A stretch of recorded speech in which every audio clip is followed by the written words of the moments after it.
Hello, Wankers. What's up, Vankahs? Ciao, Vankahs.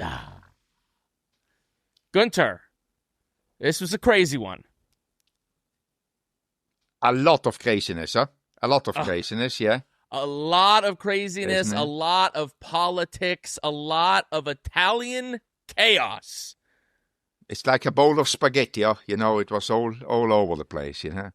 Yeah, but that spaghetti sauce wasn't red. It was a vodka sauce. It was Yeah, it papaya. was papaya. And boy, was it messy. There's vodka sauce all over the walls of the restaurant, all over Monza and Milan. Papaya has caused chaos once again. But before we get into that, this is, of course, Vankah Hours brought to you by BetMGM. We have an important announcement to make. We are doing a live show in Austin, October 19th. Show is at 9 p.m. Doors open at 8 at the Paramount Theater, baby. Guenther, we're doing a theater. We're going high class. Yeah, people can almost touch us, I would say, you know, and see that we are real, that we are not just, AI created, Yes. you know.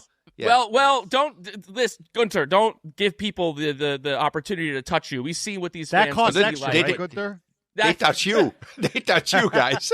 That's right. There will be security. So if you're out here trying to touch Guenther Steiner, think again. But you can be there in the flesh with Guenther and your favorite two dumb Vankahs on Sunday after the race. We'll be talking all things Coda this season. If you love this podcast on the internet, just think about how much better and electric it's going to be in person. So link will be in the description. Get your tickets right now because they're going to go fast, baby. That's right. Subscribe. Yeah. Yeah, subscribe. Subscribe and get tickets, you know. That's right. Because Guenther will be so upset if you guys aren't there, mainly with us if we fuck this up. So just please subscribe. I will not come right. back to these two clowns. You know, so. It's a big house. It's a big house. And I said, Guenther, we can sell it. And don't prove me wrong. Okay, Vankah Nation, you got to show out in fucking droves. Be there or be square. It's the place to be. Okay, let's get to or this send crazy somebody do something. Yeah. Yes. That's right. I'm not going to have thumbs anymore. Okay. Yeah, exactly. Okay. Cue the music. Don't fuck smash my door. I'm gonna fucking Steiner and I'm back for more. Don't fuck smash my door. I've got the fucking Steiner and it's time for Vankah Hours, baby. Vankah Hours, baby. Vankah Hours, baby. Vankah Hours, baby. Okay, and we're back. Guenther. I mean, where do we even begin? I feel like we might be able to sum up the important points of this race in your Rockstar and Wanker for the week. So maybe we start there. Yes. Guenther, who was your Rockstar for the Monza GP? I mean, it's pretty easy. Yeah. Super Max. Yeah. Max, Super Max, Super Max. I mean, yeah. He drove the wheels off the car, and I was reading that he also like did some crazy setup change at the last minute, like they trimmed the wing and he did something kind of radical. Big Dremel energy. It looked like they dremeled the shit out of that wing. Yeah. The Dremel was going. Going. You know. Yeah. So I think he obviously Monza are fast with low drag. If you take drag off, you take downforce off, and I guess he took the setup, the aero setup, the lowest downforce possible, and he can handle it. Maybe the other guys cannot, you know. So, but he handled it pretty well, you know. But also in the race, what he put between him and the McLarens, quite amazing, you know. Quite amazing. Were you expecting for? I mean, it looked like he had pace throughout the week. You know, the McLarens were worried about him appropriately. Then he gets pole. But were you shocked at the gap that he was able to build up? Yes, absolutely. Yeah. And you know, his overtaking, I mean, you know, it's like, hey. The old days. Yeah, the good old days. Max is back. Can you imagine if he would be in a McLaren? We were saying on our lesser pod that, you know, it did feel like finally the best driver in Formula One won a race again. Sometimes it's with Max, it just feels obvious, like the eye test. He just passes the eye test. Yeah, he's a different planet. He's a different planet to the rest of. And it's not saying that the other ones are not good. It's just like sometimes you've got this super talent. I mean, I would say every decade or has got his champion, and clearly this is his. This time is his. Like before him, it was Lewis. Then at some stage it was Michael. But he owns the spirit of Formula One, where there's nobody even getting near it. So we now need to go to his teammate, your favorite driver. Whoa. Well, let's establish a couple things. Let's establish a couple things. Max had a floor upgrade that Yuki did not have. Yuki made it to Q3 even with the bad floor and was sent out without a tow. So he had no chance of getting past 10th position without a tow on a high speed track like this. And Yuki didn't take the Dremel rear wing. Yeah. Which, I think that was Max got choice. the Dremel. Yuki probably didn't get the Dremel. He took it to the hotel. Yeah, he took it to the hotel. Yeah, to the hotel room. Yeah, he took it back to his room so nobody can use the Dremel because F1 paddock is full of Dremels. Exactly. Well, Guenther, so do you want to apologize for what you said to Yuki? You want to take that back? It's your opportunity. Otherwise, when I see you in Austin for our show, you're gonna hit me, offending Yuki, Yes, so I cannot make the show because you beat me up. You beat the shit out of me. The security is going to be looking at the crowd, the massive crowd. They're not going to be looking at me. You're going to beat me up, Yeah, exactly. Because, I think all things considered, it was, like the race itself, he was, the strategy that got people up into the points of past him were the people that went crazy long and were able to make the tires last. So in that way, Yuki was on the not as good strategy as maybe some of these other guys. Then he had the tangle with Liam Lawson got damaged. But yes, of course. And he's not as good as Max Verstappen. Is Max Verstappen better than Yuki Tsunoda? Sure, sure. I'll give you that. We are getting there slowly because because when Yuki started at Red Bull, Yuki will be as good as Max. You will see. No, because we never said we are the biggest Yuki fans in the world. We never said that, Guenther. You're like, okay, Max won the race. Item two, Yuki is not good. Like, how is that item number 2 on the podcast? What is he? Is he your wanker of the week? No. We got. I think we have another one that you're gonna say. I believe. Yeah. Let's go to the wanker. Let's get off of Yuki Tsunoda. Leave him alone, I love Yuki as well, But Guenther, Max who was your wanker for the Monza GP? I don't know. What do you think? Well, give me a few hints. It could be a set of rules. Papaya rules. McLaren. There is them and again, but we cannot always beat the FIA up, or? Yeah, Olivier and Carlos Sainz. I think, listen, Guenther, I think it's got to be these Papaya rules. Let's discuss what they were. Let's discuss what happened, but it's certainly creating quite a chaos. And if their idea with these rules, I agree, fair and to keep like good vibes up, the more that they do this, the more people feel like they're being robbed of a championship fight, and the more they feel like, well, if you're just going to manipulate every situation, then like, what are we watching for? What was your takeaway from this whole McLaren debacle? Papaya rules. They are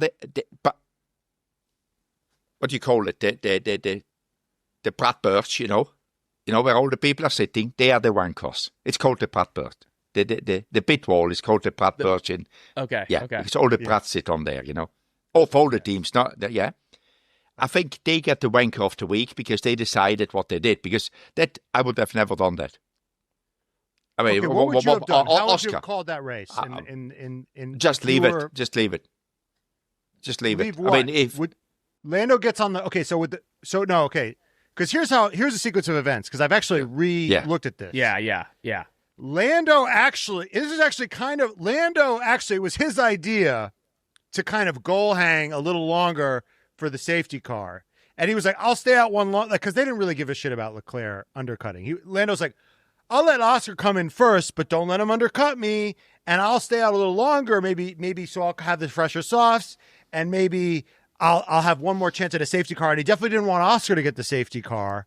So it was like Lando wasn't being a good guy. Lando was like, right, I want to stay out a couple laps longer, maybe get a safety car, but I don't want to get undercut. So he was trying to have his cake and eat it too. It bit him in the ass, and then with the slower pit stop, and then he wanted them to make it right.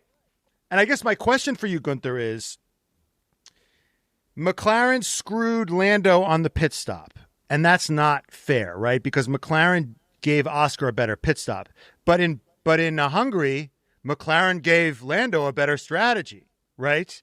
But then the counter argument to that, right, is everyone says, well, Oscar picked strategy A, Lando picked strategy B. So Oscar got the first pick. You snooze, you lose. But then Lando picked this strategy. Lando picked, like, I want to goal hang for a safety car.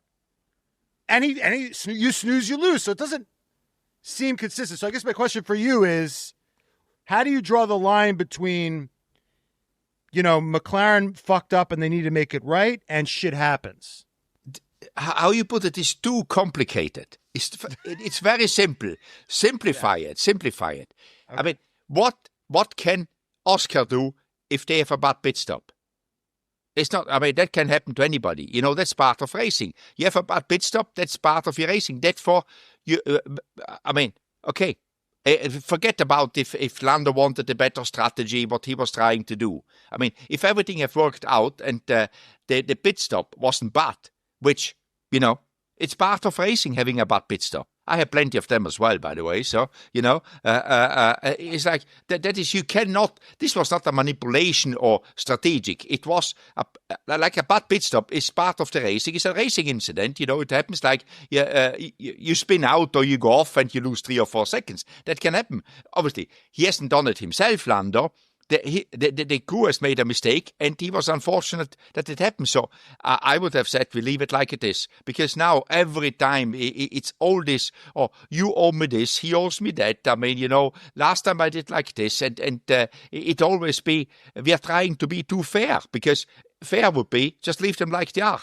The pit stop was bad. It can happen about pit stop. They normally are pretty good, the pit stops, but then just leave it. And, forget about why they decided to come in, because they did not anticipate a bad pit stop. They anticipated a good pit stop, and then everything would have fallen in place rightly. The bad pit stop made it what it happened, and they reacted to it, which I personally wouldn't have done that, because you say it's every time now something happens, there's like, do they give it back? Do they negotiate about it? It's like, well, it feels like there's been a big discussion about like setting a precedent, right? Like, it's all this talk about the Papaya Rules. It's this amorphous thing, because you look back at Silverstone. Silverstone, you thought that penalty was BS. Oscar thought that penalty was BS. McLaren seemingly thought that penalty was BS, but then they didn't swap the places around because Lando got the advantage.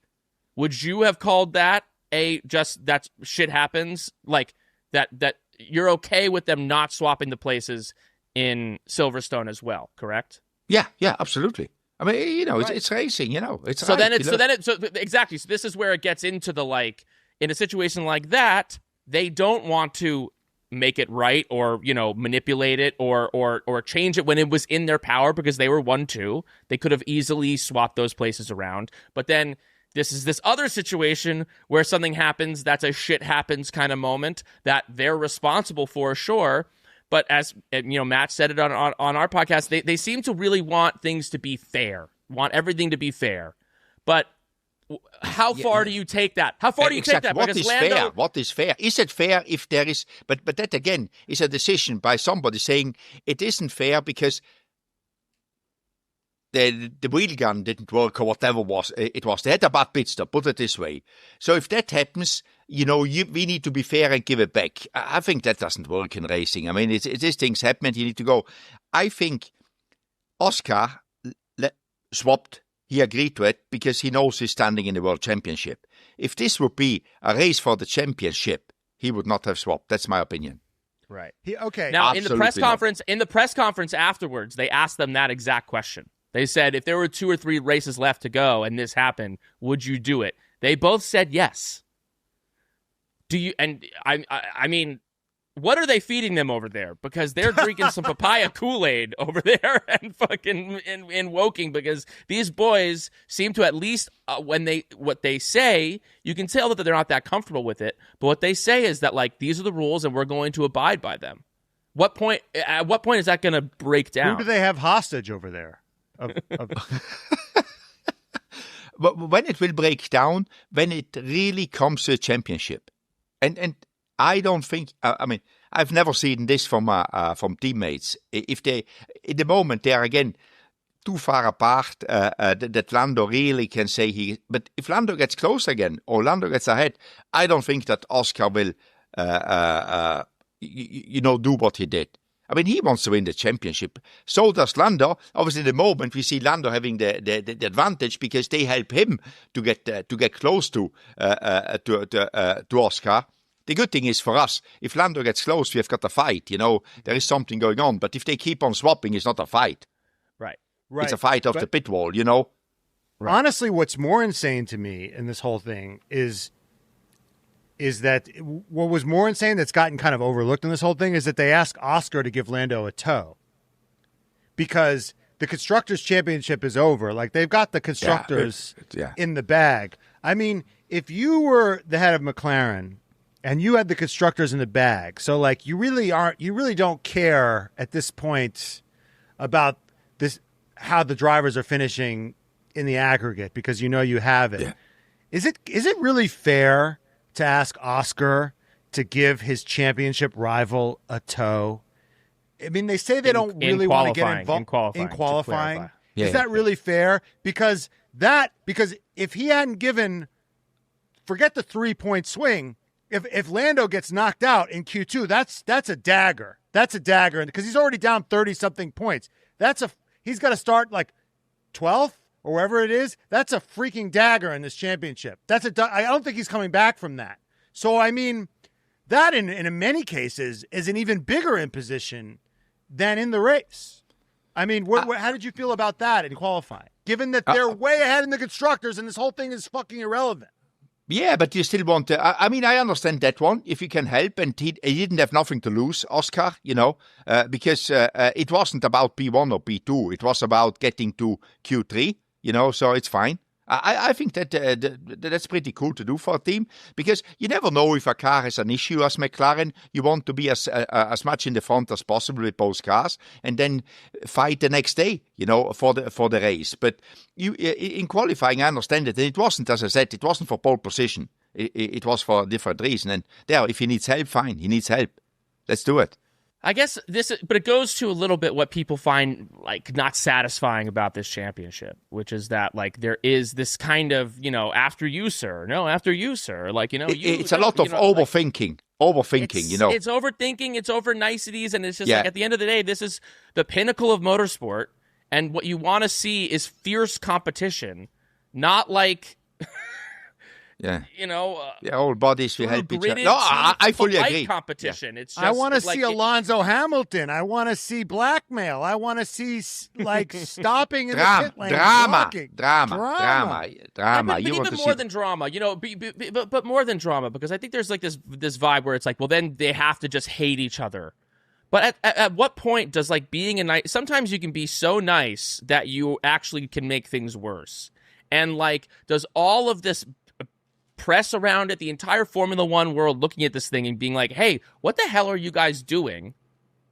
Like, at what point does that start to erode into like the good vibes of the McLaren team? I think up to now, McLaren have done it pretty good. They let them race, so people, guys did mistakes and things like this. But this, as you say, this was a little bit too much nicety here. It's like, we all love each other. But I continue to say, when it gets to the point that both can actually fight for the championship again, if Lando needs to go closer, at some point one will not obey when it gets to it for the championship. I think in the moment they are both still, as you say, they are not happy with the decisions, because you can see on the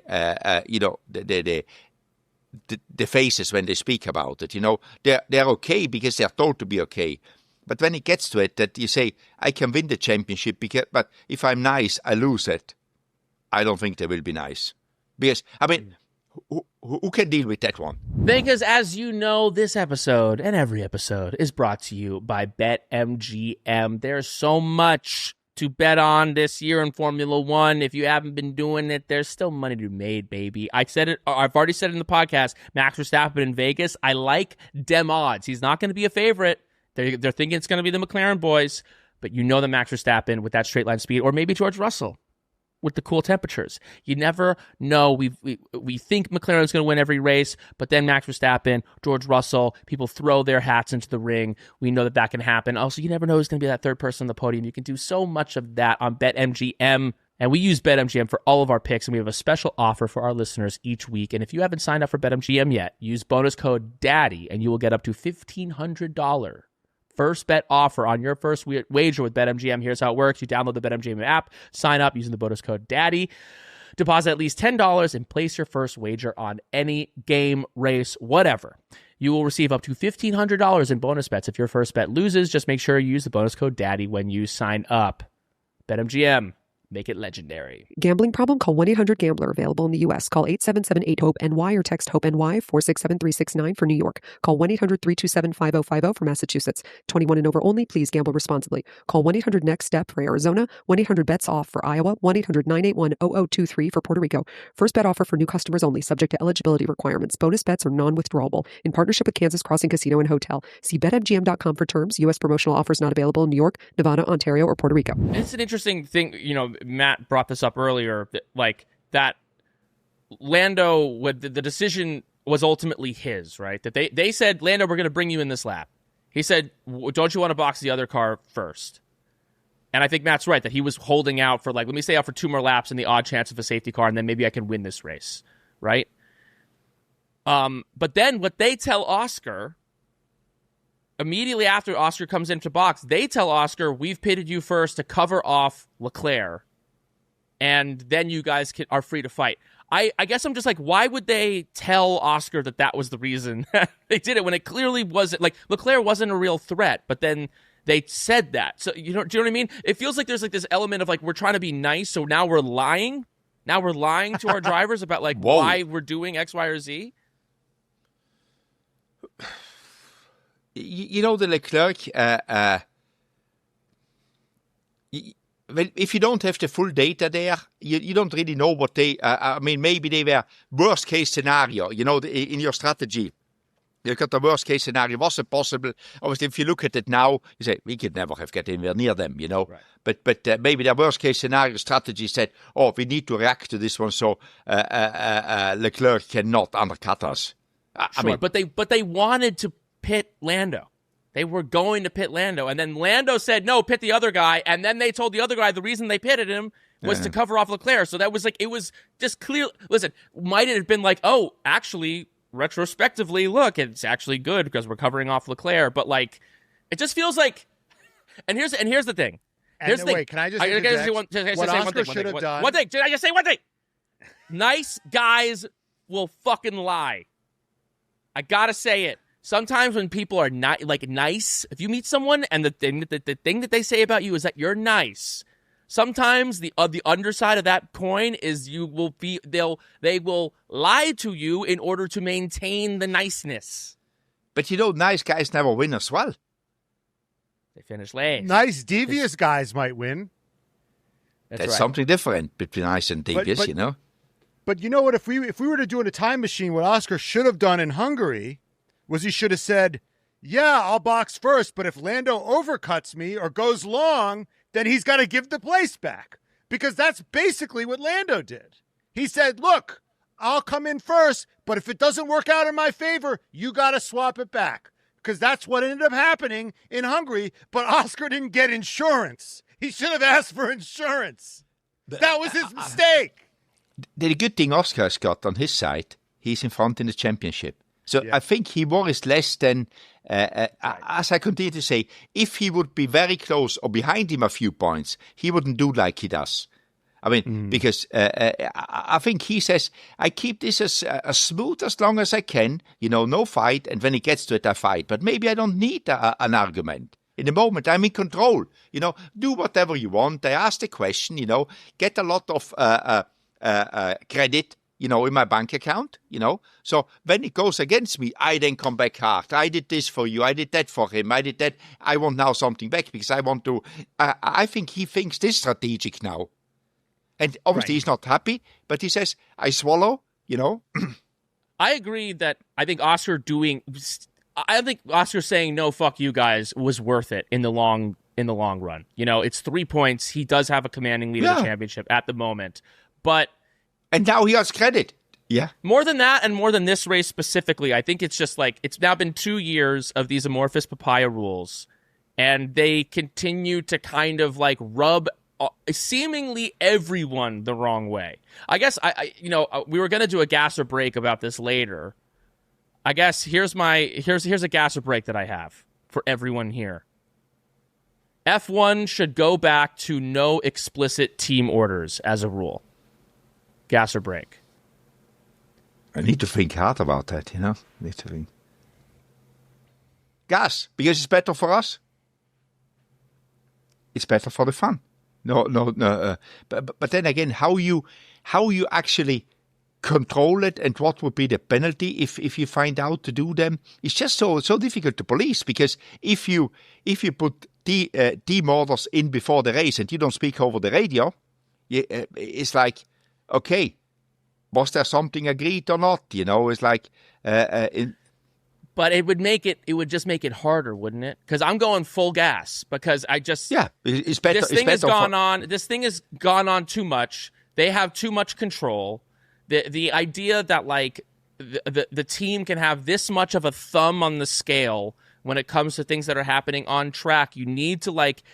de-incentivize the team from controlling what happens between the white lines. And I think that, like, of course, they found ways of getting around it. They had code words for things. They did X, Y, and Z. But they wouldn't be able to just stop on a fucking straight and let someone by them. You'd have to, like, it would be harder for people to, do X, Y, or Z. And if there was anything that was, like, up to chance, because in this situation... From what Oscar said, he was like, I thought that a pit stop was above. That was part of racing. Now you're changing the rules on me. You're changing the fucking rules on me. Now all of a sudden this is about board. No, Brian. I can tell you one thing. They never thought about a pit stop issue. It was not discussed. Like they didn't discuss, I think when was it, this year or last year, when they didn't discuss the scenario last year, when they were 1-2. I think there was a miss. You always miss out. But I don't think it was discussed, and nobody basically had the balls to tell Lando, this wasn't part of our discussion. We never discussed this. Tough shit. I don't know. No, it was not discussed. I mean, do you remember in Silverstone when Oscar said, you guys said this penalty was unfair, held like it was almost like lawyer. Legalese. He said, you think this penalty was unfair, we should switch and then race. And everyone thought Oscar was insane, right? Everyone was saying, what a brat. This guy's insane. That's racing. Shit happens. But now, after seeing this pit stop swap, because it was quote unquote unfair, they swapped it. Now it leads me to believe that they have had these conversations. Whereas if something is unfair, then they're going to fix it. That there has been a dialogue about like, well, we'll fix things that we deem like unfair. That has kind of opened the door on this. No. I think they said we fix them. Pitwall fixes them if they're unfair, but it's their judgment. It was not discussed the scenario, exact scenario. What is happening if in the pit somebody loses a position because of what happened, a problem in the pit stop? I don't think that was discussed before, and it was discussed. Yeah, if something happens, we haven't made really clear papaya rules or whatever you want to call them. We decide what is fair. So they are basically like stewards sitting up there and deciding this was fair or not. The same thing as you mentioned with Silverstone, So, but I mean, again, they can decide what they want because they're on the team. But I think this is one of the things. We didn't anticipate this. This happened. This part of racing. Tough shit. Right. Matt, gas. Just give your official gas. I'm going gas, but I guess my question for you, Guenther, was how would you even enforce if you were the head of the FIA and you gave, which I've been, advocating for a long time. If you were head of the FIA and you instituted the rule of, okay, no more team orders, this is too much tomfoolery going on. We need to let these guys race. How would you even enforce something like this again?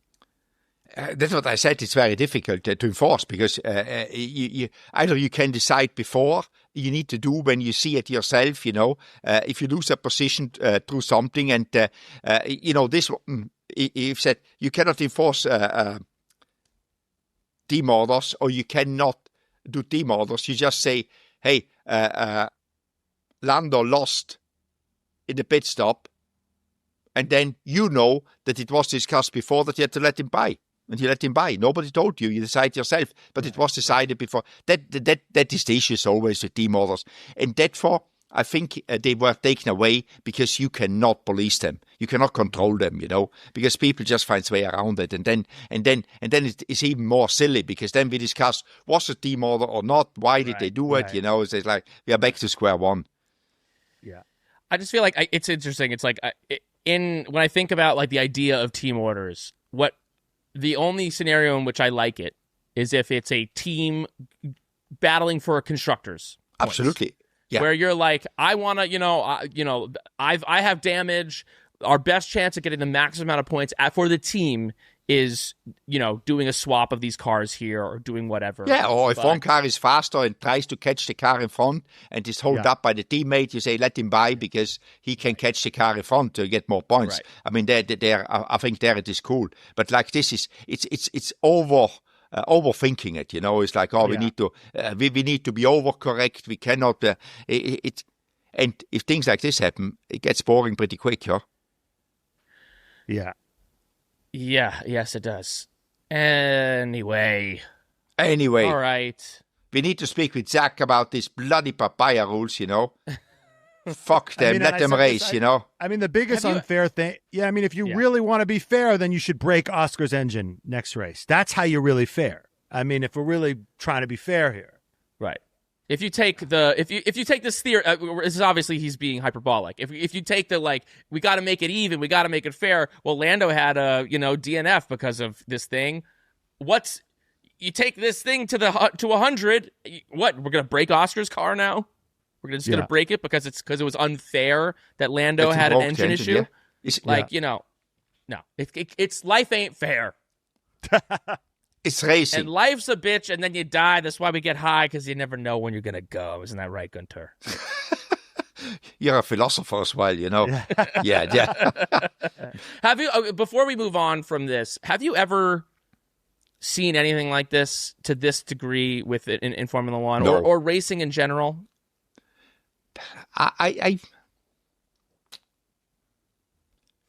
No, not trying to be this fair. I think team orders, in the times Schumacher. with Mike, exactly, Michael, Michael, it was always, but we all knew he was number one. Yeah. There was a clear number one, but not trying to even it out every little move, It's like, the next thing is, if one in FP1 has a problem and does 3 laps less, does the other one getting 3 laps more in FP2? Or, it's like... I guess it's what's hard about that is because it's like their heart is in the right place. It's just this hard thing because it's just like, the Michael, we have a clear number one. Everyone move out of the way for this guy. That doesn't feel great either. If you have a great car that's like dominating, you want to be able to like give your guys a chance to go head to head and to go back and forth. But if there's you're just opening a pretty big can of worms when you try to start like making things quote unquote fair. So it seems like the spectrum is like Michael Schumacher, Max Verstappen over here. Mm-hmm. Then you have Williams where they're like, we don't give a shit. Or McLaren with Dennis, right? Go at it. We're not getting involved, right? Mercedes. And then there's kind of Mercedes where they were like, race hard. We're not going to put you on alternate strategies because we don't want to meddle in that way. You guys are going to just race each other in the front, and if you crash, we're going to make you pay for it, allegedly. Yeah, bill you. So I guess where would you land as a team principal? I would let them race. Yeah. You let them race, especially McLaren won the constructors. Let them race. It's the best fun. And something like this happens, tough shit, because next race, it can happen to the other one. You don't know. You cannot, because then you always carry on. Or we did it last time, we have to do it again. Every time is something new. It's racing, because there is so many things happening out there, or will happen out there, which you cannot predict. So let them race, and what happens. The better man wins, the luckier guy wins. They've got both the same equipment, need to put themselves in a very good position. I like it. All right. Vankahs, in Formula One, you can't fake lap time. And you know what else you can't fake? Great steak. America's original butcher, Omaha Steaks, is bringing you this episode, and they have been perfecting steak since 1917. I love Omaha Steaks. I love having my freezer filled with it. My personal favorite, the Pure Ground Burgers. It's trimmings from actual Omaha steak cuts. It's literally steak on a bun. It's that perfect high-low. It's like having Max Verstappen in a Haas. It's like, oh my God, I'm eating the best meat possible, but it's a burger. What's going on? It's cognitive dissonance in all the best ways. And I love my Omaha Steaks. I can't wait for these races to come back to the Americas so I can grill me up some Omaha Pure Ground Burgers and watch the Mexican GP. I'm going to be really tempted to bring it with me to Austin so I can make sure that I have that pure, great Omaha meat. So get fired up for fall grilling with Omaha Steaks. Visit omahasteaks.com for 50% off site-wide during their Red Hot sale event. And for an extra $35 off, use promo code Vankah at checkout. This is an amazing deal. That's 50% off at omahasteaks.com and an extra $35 off with the promo Vankah at checkout. I'm telling you, you have to get this. The meat is amazing, and this deal cannot be beat. Thank you, Omaha Steaks. Let's move on to gas or brake. Max will finish second in the Drivers' Championship. Break. It's not going to happen. It's not going to happen. Sorry, Max. I know you're Super Max. It's not going to happen. God, how can I convincingly go gas on this? You cannot. It's not going to happen. Fuck it, Matt. Yeah. I'm going gas. Yeah. He's the GOAT. He's the GOAT. They're reinvigorated after Monza. They're reinvigorated they brought the new floor. They got the new upgrades. They got this guy Mekis. He's bringing in new energy. I'm liking what I'm seeing from this guy. Lando Norris, this was a flash in the pan. I think he's going to collapse. I think he's about to have an epic collapse, and Max is going to climb up the leaderboard and grab second. Full gas. Hell yeah. I'm going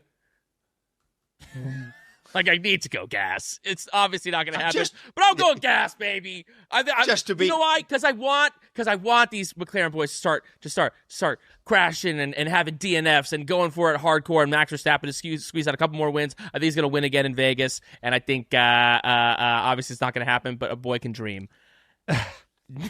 Next, bro. Big boy's dream, yeah. Kimi Antonelli and Alex Albon should swap seats next year. Gas. Wow. Kimi and Albon, or Kimi or Sainz, we should say. Yes. Would be better for Kimi, I think. Would give him time to calm down. Look what happens with Liam Lawson. When the pressure is gone, he can have good results. You develop, and then you come back a better driver. They should try. But I don't think that James Vowles is up for that, or he gets shitloads of money. But it's a good idea. Gas. It's better for Kimi. No disrespect. The kid is 19 years old. We can see it's too early for him. Makes too many mistakes. Even Toto said that. I'm going brake. You can't demote him, and then once you demote him, you can't bring him back. That's he just stuck with him. The time to have put him in Williams was was this year. You go forward, you don't go back. I mean, look what Red Bull does. They never give a guy a second stab. Break. There's always a first time. There's always a first time, you know. Toto says, we bring him back and then we take him to Williams and then 2 years later we come back here. But the whole reason you put him in Williams, Guenther, is for his confidence to build. Sending him back is going to fuck up his confidence. You build it up slowly. You start at Williams. You build it up. You build it up. Then you do the George Russell. You build it up slowly. Then you move him to Mercedes. Yeah, but look what happened to Liam Lawson. What about... You think Liam Lawson's ever going to make it back to Red Bull? I mean, at least he stays in Formula One, I think. You know, that's a first good step, you know. I hear what you say. I hear what you're saying. Albon has slowly rebuilt himself. Yeah, that's right. That's right. Gasly, which is why I'm going gas. Look at Alex Albon. You can see it was too much too soon, and now Toto. It's like, this is what's crazy about this whole situation. Now even Toto's kind of like talking a little bit of smack to Kimi in the press, saying he's like, he's overwhelmed and this, that, and the other, and you know, he did many mistakes in Monza. Too many mistakes, and in Monza, he beaches it. It gets red flagged. He misses out on a bunch of practice time. He has a somewhat decent qualifying, and that is a horrible start. Even now, even Toto, it's worse if Toto's tides have turned on him. For him to stay in Mercedes with that much more pressure, and Toto talking a little bit of smack, let him go to college. And you got to go to Williams College, a great college in the Northeast, Williams College. Let him go there and let him build up his confidence, 100%, gas. But knowing Toto, you brought up something very...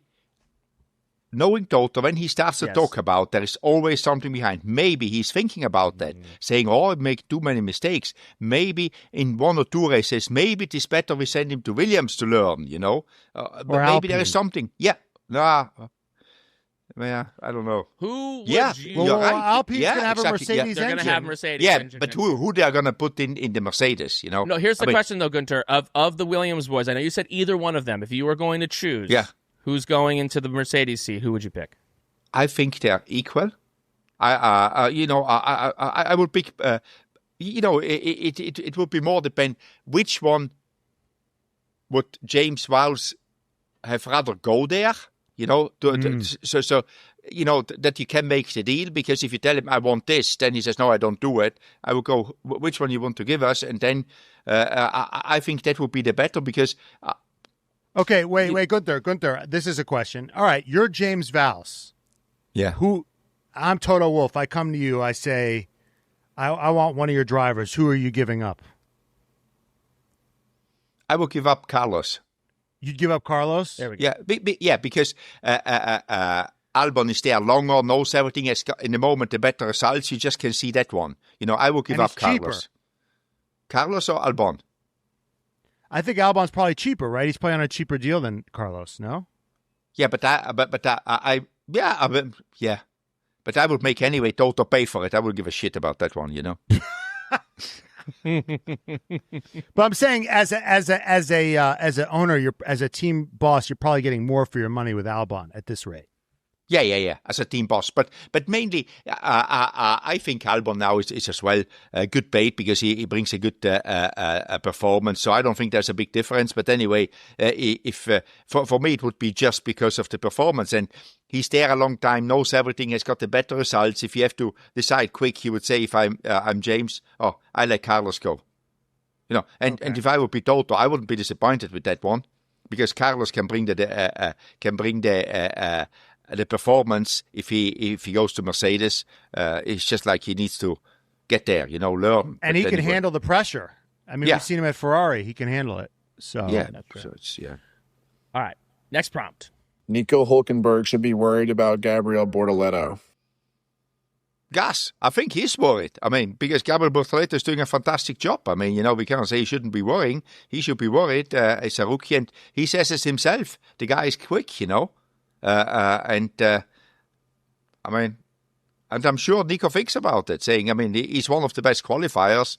The kid is beating him, It's not that Nico unlearned qualifying. It's just like the other one is good or very good, and he struggles with him.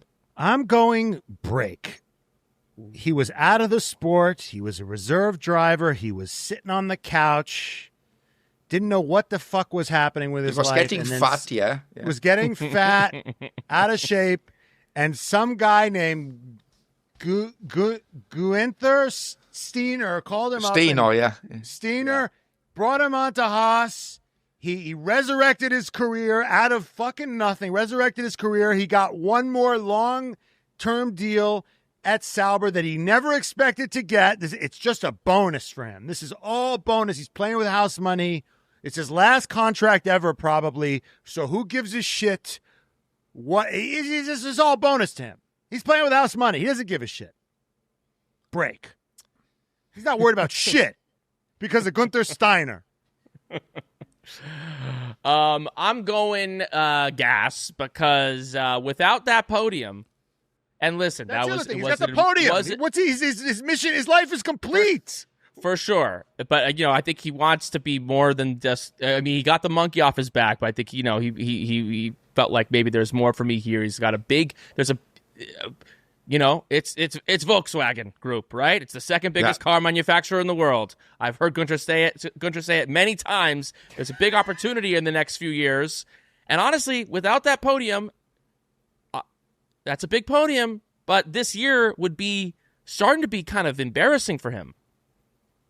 Without that podium, like beaten by a rookie. Yeah, he keeps getting beaten in qualifying by a rookie. He brought a little, and now he had his engine crap that he didn't even participate in this race. But another qualifying where he gets beaten out by this rookie. I think this next chapter is going to look a lot different than he maybe thought that it would. Hey, agent, did my check clear? Did the check clear? Awesome, great, thank you.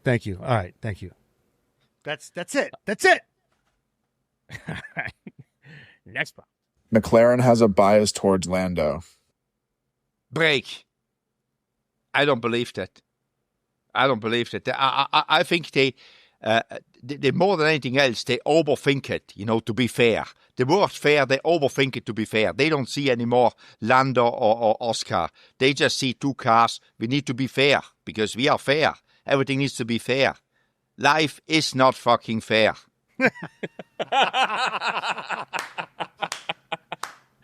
Quote, title of ep. Life is not fucking fair. Matt. I'm going gas. I just think they definitely, Zach Brown definitely favors Lando. He's just fucking terrible at it. He's just not good at it. He's doing a terrible job. He favors. All right, I have to do this. Sorry. Putting on my Oscar Piastri Delulu hat. This is to just indicate that I'm being delusional. Zach Brown has brought up Lando Norris since he was a little pup. He's the CEO of McLaren. He's in charge of McLaren. Obviously, he favors Lando Norris. Now, he's obviously maybe recused himself a little bit, put his shit in a blind trust, right? But there's got to be a little bit of a bias. He's just not doing a very good job, right? Lando's engine has exploded, right? He's hired a second driver who's not good enough, who's too good, right? So I think there's a bias. I just think he's doing a shitty job at it.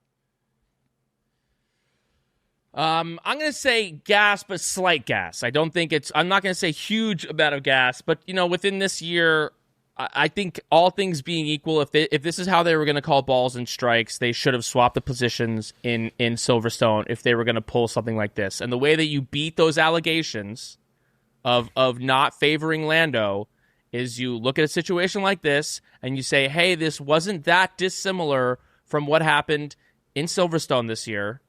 And so we're not going to meddle in this area. I'm not sure exactly what's happening there, but if they want to start beating the accusations, they need to be consistent. And these rules need to be hard rules. They need to be consistent. But how can you be consistent and fair? For example, Lando. Impossible. Well, you can be consistent and fair because you can say like. Yeah, but then like we said before, Lando Norris engine explodes. do you need to explode Oscar Piastri as well? No, No. Lando Norris runs into Oscar Piastri to take himself out in Canada. So next time, Oscar needs to run in somewhere to lose some points. I mean, that is fair. I mean, I said, life is not fucking fair. I know, I get that, but if you're you need to be as hands-off on some level as you are, and if you're going to be hands-on... Just let them race. You need to be consistent. You cannot be consistent when you don't know what's coming in the future. Right. That's the problem. But you can be consistent. Let them race. You can be consistent in letting them race. You can be consistent in not let them meddling. race. Don't you can be consistent in not meddling. Exactly, but that's what I'm saying. Let them... Yes. Because now assholes like me could say, wait a minute. Right. Lando's strategy didn't work out, and then they switched it. Oscar's strategy didn't work out, and they didn't switch it. That's fucked up. It's the same when you say whoever wins the world championship, it is said, he just won it because the team... Exactly. Yeah. Which, you still won the championship, which is something, but it's a lot, not something. Even if Lando can pull off this miracle, it would be like, just like a shadow always over that championship. Yes. Like there's always a shadow over Max Verstappen's first championship, Abu Dhabi 21, Right. That will always be discussed, What championship? All I know is that Lewis has 8. All right, that does it for Gas or Break, a thrilling one for this episode. So, you know what you forgot? The penalty for Behrman, with Sainz. Yeah. Oh yeah. Let's do. Hold on. Brian, you forgot to give Lewis. I called you Lewis because I think you're the GOAT. You forgot to give Guenther a chance to beat up on the stewards. Why did you do that? Right. Hold on. Never miss out on that one. I was. That's right. Okay, so then it's here's the Gas or Break prompt. Sainz should have gotten a penalty, not Behrman. Gas. Boom. But Speak he didn't. He didn't because last time Sainz got one which he shouldn't have got it. Again, we carry on, and Sainz was pissed, so they try to make it good. It's meddling. They should be consistent all the time, and they are not. Consistency. I go back to that one. Even if there are different stewards, if there would be the same stewards, this wouldn't happen. So you think Sainz was able to work the ref? You think this is a direct consequence of that? I wouldn't say a direct or any instructions or anything like this. I wouldn't go there. But it's in the back of everybody's steward. If we give Sainz again a penalty, what the hell is coming out? We will be critiqued because we always give Sainz a penalty. And he always drives like an asshole. So he didn't last time, and he got the penalty. Yeah, that's true. That's true. Yeah. So that's true. It's like Vankah's between our busy schedule, running around, going to F1 races, trying to watch everything and recording multiple podcasts. Sometimes my nutrition and my meals slip through the cracks. I'm either not eating, or if I am eating, I'm eating stuff on delivery that costs $1 million, and I don't know if it's good for me. And that's where Factor has changed the game for me. With more than 65 weekly meals made for how I live and like to eat, I've got more ways to fit in a real meal wherever my day takes me. Choose from a wide selection of weekly meal options, including premium seafood choices like salmon and shrimp at no extra cost. Support your wellness goals with even more GLP-1 friendly meals and new Mediterranean diet options packed with protein and good-for-you fats. For the first time, try Asian-inspired meals with bold flavors influenced by China, Thailand, and more. So you got to eat smart at factormeals.com/Vankah 50 off. That's code Vankah, VANKAH, 50 off to get 50% off your first box plus free breakfast for 1 year. I'm sorry. What did you just say? Free breakfast for a year? That's code Vankah 50 off at factormeals.com for 50% off your first box plus free breakfast for 1 year. Get delicious, ready-to-eat meals delivered with Factor. Offer only valid for new Factor customers with code and qualifying auto renewal subscription purchase. I'm going break racing incident. Right. It's like a race. It's like why get in? Like, hey, guys, if you're not sure, maybe no flag, just no call. Why do you got to go back on my words? If it's a gray area, maybe just don't make a fucking call. You are actually right, Guenther- Matt. Guenther didn't know that was an option, reacted. dude. You just broke his brain. Exactly. I didn't think that was because I said that last time, and he said, just let it go. I mean, it's a race accident, it's happening. But I went for the other one because last time it was, for me, evident that I shouldn't have got a penalty, But last time should have whoever he ran into get a penalty, also not, For me, it's racing. Let them all go, Let them race, and it wasn't bad, I'm in agreement with both of you. Break, but purely because there's been too much meddling this year. Stop meddling. Just let the kids play. It should be playoff basketball all the time. Playoff basketball. All right. Are you satisfied? Yes, They both were I'm happy. assholes, and they both suffered because they got into an accident. That was the penalty. Yeah. That's right. Yeah, exactly. that's the penalty. You crash your car. We got Baku coming up in 2 weeks. We've got a week off. Guenther, what do you think? What do people need to know about Baku? What kept you up at night going into that race? Very low grip. The racetrack, obviously, because it is a street track, it's only once a year it's set up. Very difficult to find the right setup because partly it's high speed and partly it's very slow speed. Right. So very difficult to find the setup and very tricky for the drivers all the time, because the braking into turn one, very tricky because of high speed, low grip, right. And then you need the grip afterwards or you need the downforce afterwards, but you don't want to lose out. So very difficult to adapt because it's two racetrack in one, high speed and one low speed, Right. Who do you think car-wise does that benefit? Because, Guenther, you thought that the Mercedes were going to be good in Monza. Jesus, and was I wrong? Matt and I both thought that it was going to be the Red Bulls because the Red Bulls are good on those high speeds. So, Guenther, who do you think is going to excel? You want to apologize to us because we obviously know wheel. You know more than me, yeah. No, I don't apologize for that. I get you fucking back, Who do you think is going to? Is this going to be back to McLaren dominance, or does anyone else have a chance?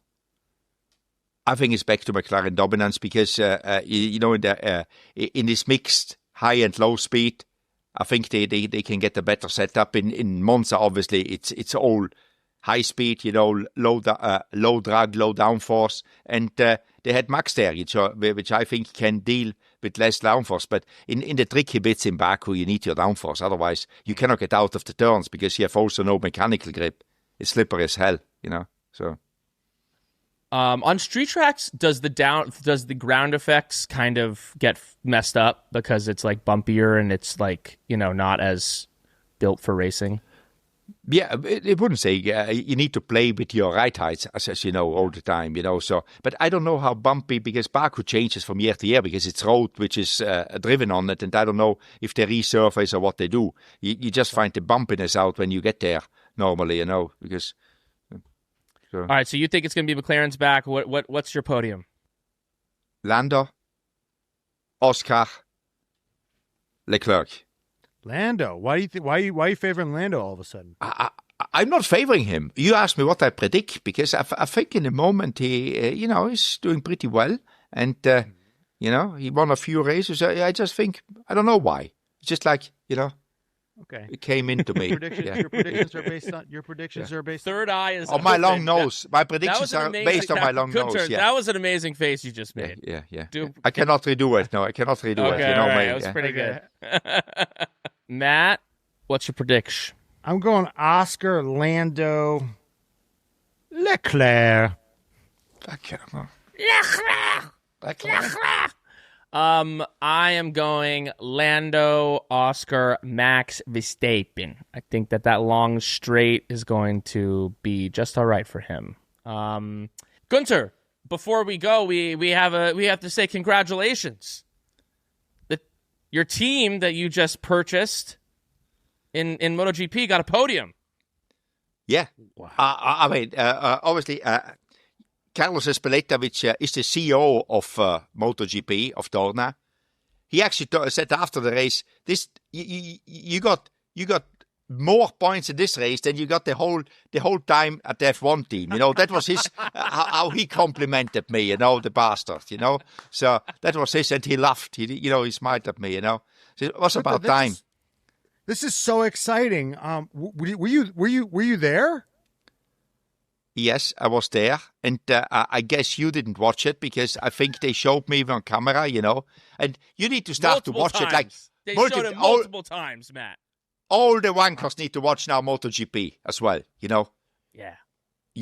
And Matt, you next time, I will quiz you what happened in the next race, which is actually this weekend in Misano. You better watch that race. Otherwise I push you off stage in Austin when we do our show. You're doing so well without me watching.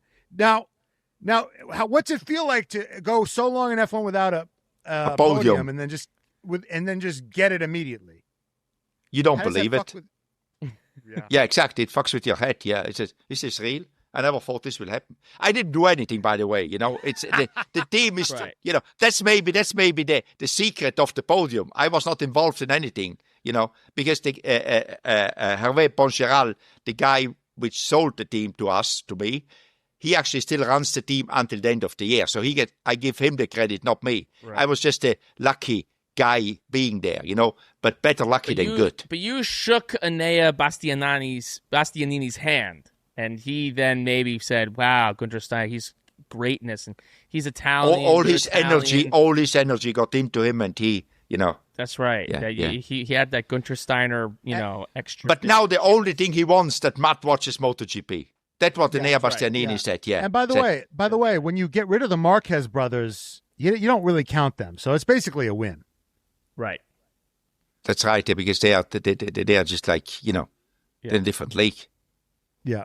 In the moment. So, well, congratulations, Guenther. Big congrats. I think it's just the beginning. It's just the beginning, Guenther. It's about time that I got the podium, huh? Yeah. Because I was getting like Nico. I was getting like Nico Hülkenberg. Yeah. I will never get the podium in my life, Yeah. No, Guenther, it's 2 podiums because you had Chloe Chambers, F1 Academy with Haas, and now MotoGP. You get podiums in every league that you're associated with, except F1. Yeah, except F1, except Haas F1. But you'll be back. I was on the podium with Jaguar. Don't forget that one with Eddie Irvine. Yeah, that's right. Yeah, that's exactly. right, Eddie Irvine. So, yeah. Yes, he did. Yeah, that was my last podium in anything a long time that's ago. That's right. Yeah. Well, this is just the beginning, baby. There's more podiums on the horizon. I can feel it. You can feel the vibe coming. The podium's coming, The champagne, you can smell the champagne. That's right. Yeah. You won't have to borrow it from Aston Martin. Yeah. That's right. All right. That just about does it. Live show, be there or be square. If you're not at the Paramount Theater on October the 19th, at 9 p.m., you're literally going to be kicking yourself that you are not the epic, most the place to be in the Formula One world in America. Be there, be square, link in bio. Until next time, Vankas. Goodbye, Vankas. Bye, Vankas. Ciao, Vankas.